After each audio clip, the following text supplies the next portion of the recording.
Welcome to Reporter's Notebook, where we talk to the Washington Examiner's top journalists about the stories breaking on their beats. I'm Jim Antle, and I'm joined today by Chief Congressional Correspondent Susan Ferrechio. Susan, we're about to enter into an election year, and we're looking at how Congress is going to function while Democrats are defending razor-thin majorities, really small majorities that are at stake this next year. How does that change the way the House and the Senate sort of work when they know they're getting ready to face the voters? Well, in a normal midterm election year or any election year, it's very hard to get anything done. There's the first year when a party takes control of Congress or a new Congress where they try to rush to get a lot of things off over the finish line because it sputters out once you get into 2022. In this case, the general rule is by March, it will be almost impossible to do anything. And now those were in the good old days when we had normal partisanship, not the sort of vicious, no cooperation ever, no matter what. So even now they're not cooperating. But so once you get into January, February, March, things are going to start to intensify. And one of the reasons is the majorities are just so slim that it's really within the very easy reach of Republicans to win back the House and possibly the Senate. The House looks really good for Republicans because polls and redistricting are just favoring them right now. They are in good shape. They nearly did it 2 years, the last election, 2020, last year. And now here they are right on the precipice of a takeover. So they're going to be ready. They're got their knuckles out. They're like, this is a brawl. They're like, we got to win this. So every step they make is going to be about that. And same with Democrats. They're just hoping against hope they can cling to their majority, their 3 seats, which is barely a majority. And that's going to mean being very careful about what they do. They don't want to show divide within their own party. They don't want to pass legislation that might turn off voters who are, as we have discussed, are already not too thrilled with what's going on in the economy or the Democrats' handling of the situation in the country right now. So they're already in hot water with voters. So they don't want to do something that's going to put them off even more. These are the things that impact what's going to happen in Congress in an election year. It's going to be look for politics to be at the root of just about everything they do with an eye on winning. How can we win? Looking to expose every scandal they can from the opposite party, all these things that happen in an election year, because they're hoping to pull, Democrats are kind of hoping for a miracle right now because their prospects don't look very good. And Democrats and Republicans are like, we got this. We just, stay the course. And that's what I see happening, which is basically not a lot, but they do have to do things despite that. For example, they've passed a spending measure for the 2022 fiscal year for the federal government, but that expires in February. So now you're going to have them doing battle, right? Right as they're getting into the slowdown of getting anything done, February, March, or they're going to have to find a way to fund the government when they are nowhere near an agreement. There's so many differences between what the Republicans want and the Democrats want. And of course, in the Senate, you need 60 votes. So you need 10 Republicans. And right now, no one is going to vote for any of these appropriations bills or what the Democrats want, which is to restart taxpayer funding for abortion. And that's not going anywhere with Republicans.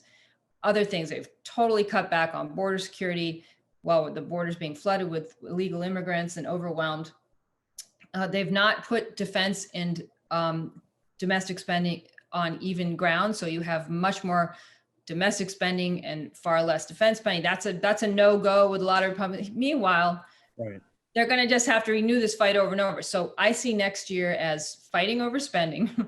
They've got the debt ceiling taken care of until after the midterms. They were smart enough to do that, so that would have been another disaster for them. So you'll see a lot of partisan infighting there, and just really trying to get this agenda. I feel like if Democrats think they can get this Biden bill over the finish line, then they can do some other things that they talked about doing. For example, Majority Leader Schumer in the Senate has been talking very publicly about eliminating the federal penalty for marijuana, decriminalizing it essentially at the federal level. That would be a huge thing if Congress did that, and then Biden signed it. It's not clear where that's going. And that would, of course, need Republicans voting along with it as well. But there are some who support that. They could tackle that. There are other things they want to get to, but it's all basically being backed up by Build Back Better, which is taking up, all the space right now, all the space. And then of course, nominations, trying to get more of Biden's nominations across the finish line. They are always steadily churning through those. So I think that's going to be part of it as well. So they'll have things to do, but once they do Build Back Better, I think it'll be harder for them to try to tackle anything big next year, because typically that just doesn't happen in an election year. I mean, that certainly was the case when Barack Obama was in office and Joe Biden was vice president. You got Obamacare through, and then they didn't really do very much after that. No, they didn't. And then pretty soon they couldn't, because they lost they lost the House. So that's what I think Democrats are looking at too. Now, that's a really good point, Jim, because I think with Democrats knowing that that's a possibility, perhaps they'll try to bum rush things through as a last effort to do something in the majority. But they're limited though, because they can use reconciliation, which is a special budgetary tactic that lets them pass things with majority. So they could try that again. Maybe they try something with immigration. They were trying to legalize illegal immigrants in Build Back Better. It's not clear that that's going to make it into the bill, because it may not meet the parliamentarians' requirements for what can be in that bill. So that may end up on the cutting room floor. So then you may have Democrats say, well, look, why don't we try to do something with that while we can? Because remember, their base is clamoring for that. There are things they promised. And that was probably one of their biggest promises, was getting something done on immigration.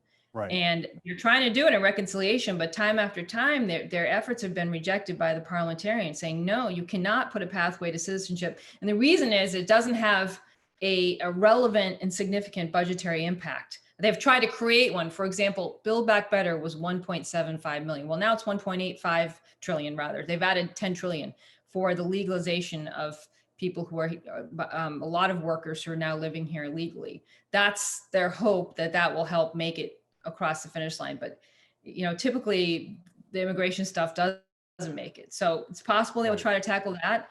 But, I don't see anything really big and major happening. But what you'll probably start seeing though, and look out for this as the year goes by, is this sort of jockeying for the next leaders. In the House in particular, Democratic leadership is in their 70s and 80s. Mm-hmm. And not that they all aren't sharp and doing a great job. There's a lot of desire amongst younger members who say, these guys have been running the show for decades. When are we going to get our chance? There'll be jockeying for new leadership, especially amongst House Democrats, where you've had Nancy Pelosi pledging that this would be her last time as Speaker. She made that promise. She has filed to run for re-election, which is what you would expect her to do. Otherwise, she'd become an immediate lame duck. So, and then that provoked people to write, well, that means she could be Speaker. She's not going to come out and say, I'm not going to do this, because that makes her a lame duck. Nobody knows that better than her, how to maintain power. But that doesn't mean she's going to do it, especially if they're in the minority. Will she want to stick around? Will she say, well, geez, it's finally time to let them, reorganize and figure out what they want to do? So that'll be interesting. And you will see some jockeying amongst Republicans if they're about to assume power. Kevin McCarthy is the heir apparent to become Speaker, but there sure will be interest amongst other Republicans too, who want a shot at it themselves. And they will have to decide, do they want to challenge McCarthy, or do they want this to be sort of a smooth transition where you might see Kevin McCarthy as Speaker, Steve Scalise as majority leader, and so on, going down the list for whip and caucus leader. There may be more fighting as you get down lower, but that we say, let's keep McCarthy and let's keep Scalise in place, and maybe some of the lower leadership positions can be up for grabs. That is a real possibility right now. But I don't completely rule out a challenge to McCarthy. It all depends how they do. If they end up coming out on top significantly in the next election, it'll be hard. It'll be hard to push McCarthy out, because he's part of the reason for this. He's raised a lot of money. He's done a lot of the recruiting of these candidates. He nearly, shocked the world by winning the House back in the last election. And that was through his recruiting. Brought in all these women. He did a fantastic job. That can just really mint a Speaker, really doing that kind of work. It'd be hard to say, well, no, sometimes we feel like you're not a good messenger, get out of the way. I don't think that's going to be the case with him. I think he's in a good position. Even though there is some infighting, no question, there is some infighting in there, but there always is.